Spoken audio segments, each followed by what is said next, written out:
Friends, मैं doctor Ashutosh Ranjan अपने channel doctor Ashutosh Ranjan medical class में आप लोगों का स्वागत करता हूं।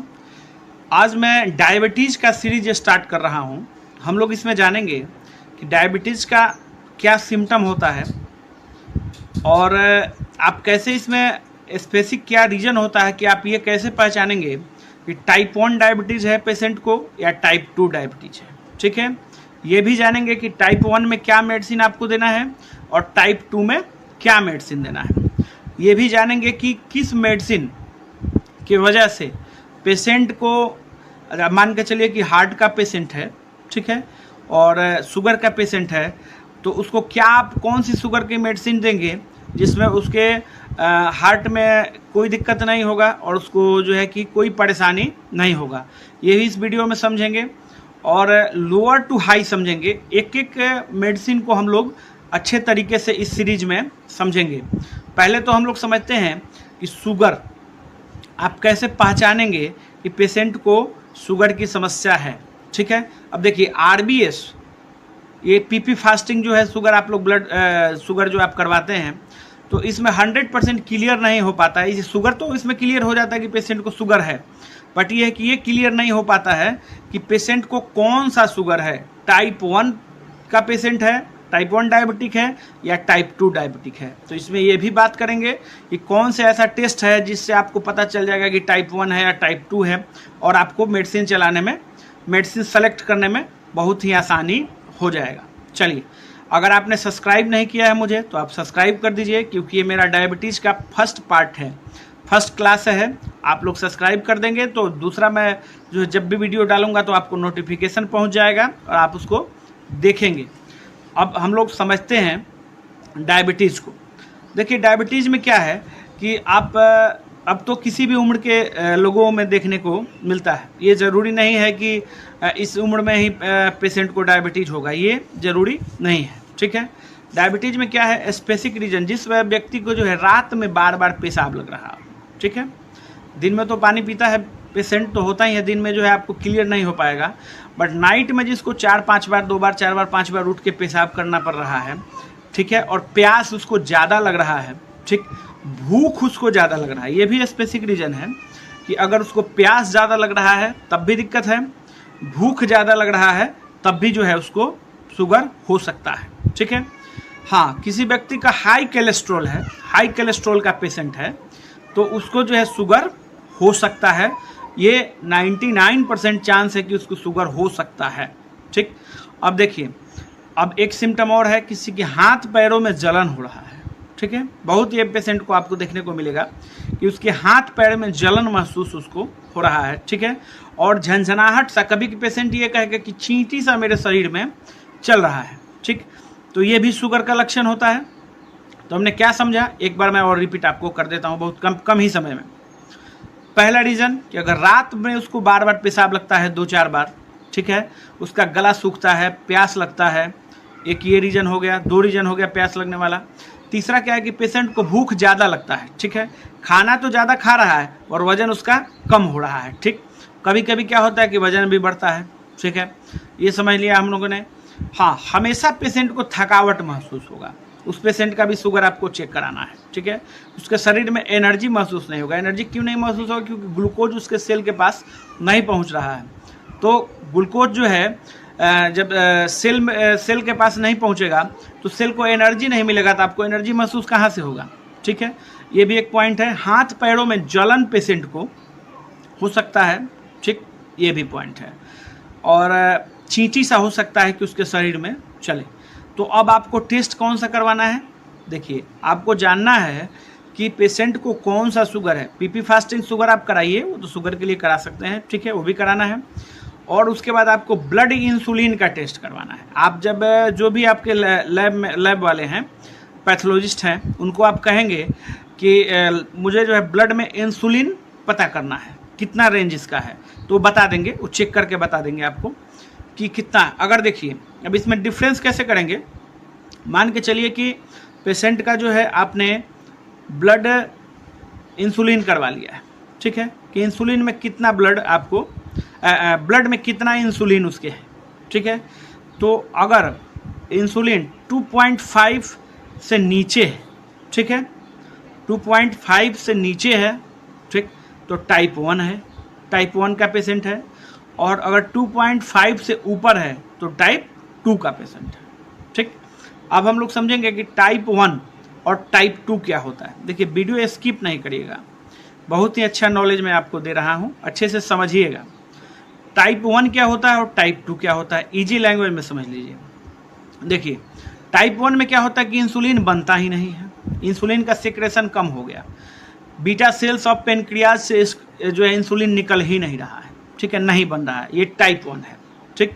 और टाइप 2 क्या है, टाइप 2 में है इंसुलिन बन रहा है पर इंसुलिन अपना कार्य नहीं कर रहा है, वर्क नहीं कर रहा है, ठीक है। जैसे मान के चलिए एग्जाम्पल के थ्रू समझते हैं, ठीक है। एक माँ है, उनको 2 बच्चे हैं, ठीक है ना, एक माँ है उसको, सॉरी, देखिए 2 माँ हैं तो उनको क्या है कि एक को बच्चा हो ही नहीं रहा है, ठीक है, एक को बच्चा हो ही नहीं रहा है और एक को बच्चा है पर वो है कि मेंटल है, वो किसी काम का नहीं है। वैसे ही इंसुलिन का वर्क है, एक में इंसुलिन बन ही नहीं रहा है और एक में इंसुलिन है, बना है, बट वो अपना कार्य नहीं कर रहा है। तो ये समझ लिया हमने टाइप 1 और टाइप 2 को एग्जाम्पल के सहित, ठीक। अब हम लोग जो है इस वीडियो में देखिए, अब इसके बाद एक टेस्ट आपको और करवाना है, जैसे आपको पता करना है कि इन पेशेंट को 2, 4, 6 महीना या साल भर से इनका HbA1c आपको टेस्ट कराएंगे कि कितना इनका HbA1c बढ़ा हुआ है, ठीक है। हाँ, मेडिसिन, किसी को शुगर का मेडिसिन स्टार्ट करने से पहले HbA1c, ब्लड इंसुलिन और ब्लड शुगर जरूर ही कराना चाहिए। इसका कारण क्या है कि कभी कभी अगर पेशेंट कुछ मीठा खा के आया हुआ है या चावल खाया हुआ है और कोई और चीज़, मीठा चीज़ खाया है, आपके पास चेक करवा लिया तो आपको लगा कि ये शुगर बढ़ा हुआ है, ठीक है, तो आपने मेडिसिन उसको स्टार्ट कर दिया, ठीक। तो मेडिसिन स्टार्ट कर दिया शुगर का और उसका शुगर तो उसको है ही नहीं, तो थोड़े दिन बाद क्या होगा, उसको हाइपोग्लाइसीमिया हो जाएगा। हाइपोग्लाइसीमिया कहने का मतलब है कि उसको शुगर उसका लो हो जाएगा। हाँ, हाइपोग्लाइसीमिया को, इस सिम्टम को समझ लेते हैं, ये समझना आपको ज़रूरी है।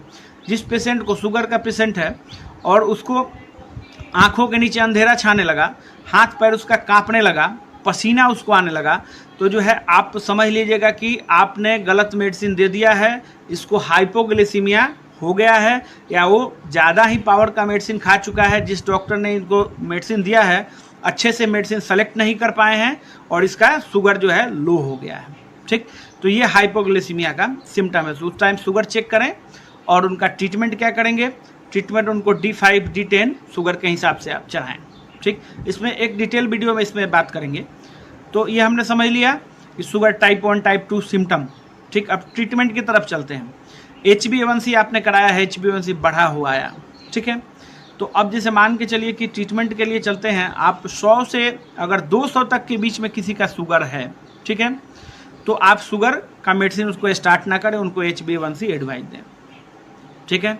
हाँ, अब शुगर की फर्स्ट मेडिसिन क्या है, शुरुआत मेटफॉर्मिन, ठीक है। अब हम लोगों को जो है कि ये सेलेक्ट कैसे करना है शुगर के मेडिसिन को, कि कौन सा मेडिसिन जो है हार्ट वाले पेशेंट को कोई दिक्कत नहीं करेगा, ये किडनी के पेशेंट को कोई दिक्कत नहीं करेगा। तो हम लोग शुरू करते हैं सबसे पहले सेफ मेडिसिन मेटफॉर्मिन की तरफ चलते हैं। सबसे आज हम लोग मेटफॉर्मिन की बात करेंगे कि मेटफॉर्मिन, देखिए how to select diabetic medicine, ठीक है। आप जो है कि कैसे डायबिटीज़ के मेडिसिन को सेलेक्ट करेंगे ये समझते हैं।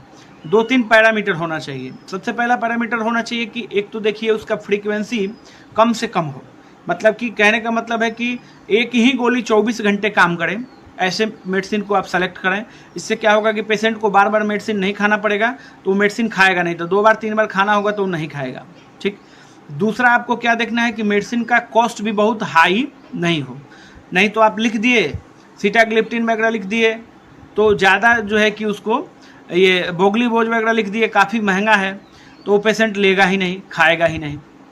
तो ये पेशेंट, ये दवा जो है हमेशा खाना है, इसलिए पेशेंट फ्रेंडली मेडिसिन ये होना चाहिए, ठीक है। तो ये 2 रीजन आपने देख लिया कि एक तो जो है कि एक ऐसा मेडिसिन आप सेलेक्ट करें जिसमें क्या करना है कि वो 24 घंटा काम करे, ठीक है। दूसरा जो है कि आपको देखना है उसका कॉस्ट भी बहुत ज़्यादा नहीं हो, ठीक। तीसरा आपको क्या देखना है कि पेशेंट को जो है हार्ट का पेशेंट है, किडनी का पेशेंट है, तो उसको क्या मेडिसिन आपको देना है, या हाई बीपी का पेशेंट है तो आपको क्या मेडिसिन देना है। चलिए समझते हैं मेटफॉर्मिन के बारे में। देखिए वीडियो तो मैं थोड़ा सा मेरा लंबा हो रहा है, बट ये है कि इस वीडियो को देखने के बाद आप ये नहीं कह सकते हैं कि मैंने कुछ सीखा नहीं, डायबिटीज़ के बारे में सीखा नहीं। ये डायबिटीज़ का मेरा फर्स्ट क्लास है और भी वीडियो इस पर बनेगा, फर्स्ट सीरीज है, डायबिटीज़ सीरीज मैंने स्टार्ट किया है। तो समझ लिए आप मेटफॉर्मिन के बारे में समझते हैं। तो मेटफॉर्मिन क्या है? मेटफॉर्मिन जो है इसे एक बार ही आप लेंगे तो ये 24 घंटा काम करता है, ठीक है। तो ये पैरामीटर हमने समझ लिया पहला। दूसरा पैरामीटर क्या है कि कॉस्ट भी इसका जो है कि कम है, ठीक है। और मेटफॉर्मिन को लगभग जो है हार्ट किडनी के पेशेंट में भी आराम से आप दे सकते हैं, कहीं कोई दिक्कत नहीं है, ठीक। तो मेटफॉर्मिन को हमने समझ लिया। मेटफॉर्मिन में कुछ साइड इफेक्ट है मेटफॉर्मिन का। मेटफॉर्मिन का साइड इफेक्ट है कि आप जब खाली पेट खाते हैं मेटफॉर्मिन को तो ये गैसाइटिस कर देता है, गैस बनाता है, ठीक है। तो मेटफॉर्मिन के खाने का दवा तरीका क्या है? मेटफॉर्मिन को आप जैसे फर्स्ट बाइट लेते हैं, फर्स्ट जो है कि आप खाना खाए, पहला जो है कि आप खाए उसी के साथ उस मेडिसिन को ले लीजिए, ठीक है। या खाना खाने के बाद मेटफॉर्मिन को ले लीजिए। खाली पेट मेटफॉर्मिन को लेंगे तो क्या है कि गैसाइटिस आपको करेगा। हाँ, एक में इसमें बहुत अच्छी बात ये भी है कि इससे वजन नहीं बढ़ता है, ठीक है। वजन एकदम सामान्य रहेगा। ये पैरामीटर बताना थोड़ा सा मैं मिस्टेक कर गया था। तो ये भी देखना है मेडिसिन में आपको, शुगर के मेडिसिन में, कि किस मेडिसिन से वजन बढ़ रहा है और किससे वजन नहीं बढ़ रहा है। तो मेटफॉर्मिन से क्या होगा कि वजन भी नहीं बढ़ेगा और काफ़ी सस्ता है, ठीक है। और एक पॉइंट और है, मेटफॉर्मिन से हाइपोग्लाइसीमिया नहीं होगा। हाइपोग्लाइसीमिया कहने का मतलब कि शुगर फॉल एकदम एक बैग नहीं करेगा, शुगर उसका डाउन एक बैग नहीं होगा कि उसको हाइपोग्लाइसीमिया हो जाए, ठीक है। ये भी जो है रीजन है इसका। तो मेटफॉर्मिन जो है शुगर की फर्स्ट मेडिसिन हम लोगों ने आज पढ़ा है। इसमें क्या क्या हम सेलेक्ट करेंगे। अब देखिए स्टार्ट कैसे करना है मेडिसिन को। शुगर के मेडिसिन को स्टार्ट करें तो HB1C चेक करवाने के बाद ही ब्लड इंसुलिन उसको कंफर्म हो जाइए आप पूरी तरह से कि जो है कि इनको शुगर है, तभी आप जो है शुगर की मेडिसिन स्टार्ट करें। और मेटफॉर्मिन देखिए, अब आपने मेटफॉर्मिन स्टार्ट किया, ठीक है। तो मेटफॉर्मिन देने के बाद भी ये भी समझ लेते हैं, जैसे मेटफॉर्मिन आपने स्टार्ट कर दिया है तो मेटफॉर्मिन देने के बाद भी पेशेंट को अगर रिलीफ नहीं मिलता है, उसका शुगर मैनेज नहीं होता है, 5 दिन के लिए आप मेटफॉर्मिन दें पहले, 5 दिन बाद उसका फिर से चेक करवाएं शुगर, अगर कंट्रोल नहीं होता है तो फिर आपको इसमें सल्फोनयूरिया ग्रुप की मेडिसिन इसमें ऐड करनी पड़ेगी, ठीक है। और सल्फोनयूरिया को आप कह सकते हैं कि सबसे जो है कि सल्फोनयूरिया सबसे कारगर मेडिसिन है और बहुत ही कम समय में जो है बहुत अच्छा रिजल्ट शुगर के मेडिसिन को शुगर के मरीज को देता है, ठीक है। तो सल्फोनयूरिया में आज हम लोग एक ही पॉइंट पढ़ेंगे, ग्लिमीपेराइड, ठीक है। और भी होता है ग्लिकेजाइड, ग्लिमीपेराइड, काफ़ी हैं, 2-4 और हैं, उनको स्टेप बाय स्टेप हम लोग पढ़ेंगे नेक्स्ट क्लास में, ठीक है। अभी हम लोग ग्लिमीपेराइड के बारे में समझते हैं। तो ग्लिमीपेराइड क्या है कि सल्फोनयूरिया है, ठीक है। और जब मेटफॉर्मिन से शुगर कंट्रोल नहीं हो रहा है तो इसको आप इसमें यूज़ करेंगे तो आपको रिजल्ट जरूर ही मिलेगा, इसमें कोई संदेह नहीं है। 1 mg में आप जो है ग्लिमीपेराइड, इसमें कॉम्बिनेशन में भी मेडिसिन आता है, ग्लिमी स्टार M1 और ग्लाइकोनर्म M1, ग्लाइकोमेट GP1, काफ़ी मेडिसिन आता है। मैं इसमें इमेज आपको लगा देता हूँ, आप देख लीजिएगा। तो सबसे ये समझ लिया आपने जब मेटफॉर्मिन का क्या यूज़ है, ठीक है। हाँ, ग्लिमीपेराइड के बारे में भी समझते हैं। ग्लिमीपेराइड क्या है कि वजन थोड़ा सा बढ़ाता है। इसका कारण क्या है कि ग्लिमीपेराइड जो है ये बॉडी से आपके पेनक्रियाज से क्या करता है कि इंसुलिन को रिलीज करवाता है, ठीक। और इंसुलिन क्या है? एनाबोलिक हार्मोन है, ठीक। तो एनाबोलिक क्या होता है? एनाबोलिक हार्मोन, एनाबोलिक जो है ये बॉडी में वजन को, वेट को बढ़ाता है, ठीक है। एनाबोलिक स्टेरॉइड भी होता है, आप देखे होंगे, काफ़ी लोग स्टेरॉइड लेते हैं वजन बढ़ाने के लिए, तो वही चीज़ इसमें भी है। ये एनाबोलिक हार्मोन है, ठीक है, जो इंसुलिन को रिलीज करवाता है। जब इंसुलिन को रिलीज करवाएगा तो बॉडी में जो है आपके वेट आपके बढ़ने का चांस ज़्यादा रहेगा, ठीक है, वेट बढ़ता है। तो मेटफॉर्मिन से नहीं बढ़ता है, ग्लिमीपेराइड से बढ़ता है। तो दोनों कॉम्बिनेशन अच्छा है, एक दूसरे को जो है ये सपोर्ट करता है। ठीक। हाँ, एक चीज़ और जानते हैं इंसुलिन के बारे में। इंसुलिन क्या है? तो इंसुलिन देखिए, जब बॉडी में इंसुलिन का कार्य क्या होता है, ये मैं थोड़ा सा आपको समझाने में शुरू में ही मुझे समझाना चाहिए था। ठीक है, इंसुलिन का कार्य क्या होता है? इंसुलिन का कार्य है कि बॉडी से जितना भी ग्लूकोज है, ठीक, उनको कंट्रोल करना। बॉडी में जो ग्लूकोज है उनको कंट्रोल करने का कार्य जो है इंसुलिन का है, और ग्लूकोज को सेल्स के पास, पूरे बॉडी के सेल्स में पहुंचाना, ये इंसुलिन का कार्य है। तो टाइप 1 में क्या होता है कि पेशेंट को इंसुलिन बनता ही नहीं है, और टाइप 2 में पेशेंट को इंसुलिन बनता है तो कार्य ही नहीं करता है, ठीक, वो इंसुलिन पहुंचाता ही नहीं है। चलिए, हम लोगों ने जो है इस वीडियो में समझ लिया कि डायबिटीज को आप कैसे पहचानेंगे, और टाइप 1 को कैसे पहचानेंगे, टाइप 2 को कैसे पहचानेंगे, ठीक है, और क्या मेडिसिन आपको देना है, ठीक है, और मेटफॉर्मिन के बारे में हमने समझा, ग्लिमिप्राइड के बारे में समझा। अगर मेटफॉर्मिन से नहीं कंट्रोल होता है तो फिर उसमें हम लोग ग्लिमिप्राइड ऐड करते हैं, ठीक है। मेरा नेक्स्ट वीडियो क्या होगा? नेक्स्ट वीडियो में आप लोग जानेंगे कि हार्ट के पेशेंट को कौन सा शुगर का सबसे सेफ मेडिसिन आप दे सकते हैं, ठीक है। किडनी के पेशेंट को कौन सा शुगर का सेफ मेडिसिन आपको दे सकते हैं, और कौन सा मेडिसिन कम ही कॉस्ट में है और अच्छा रिजल्ट देता है, और हाई बीपी वाले पेशेंट को जो है आप कौन सा शुगर का मेडिसिन देंगे। तो अगर आपने अभी तक सब्सक्राइब नहीं किया है तो मुझे सब्सक्राइब कर लीजिए, क्योंकि मेरे वीडियो का नेक्स्ट पार्ट आएगा तो आपके पास नोटिफिकेशन पहुंच जाएगा। धन्यवाद।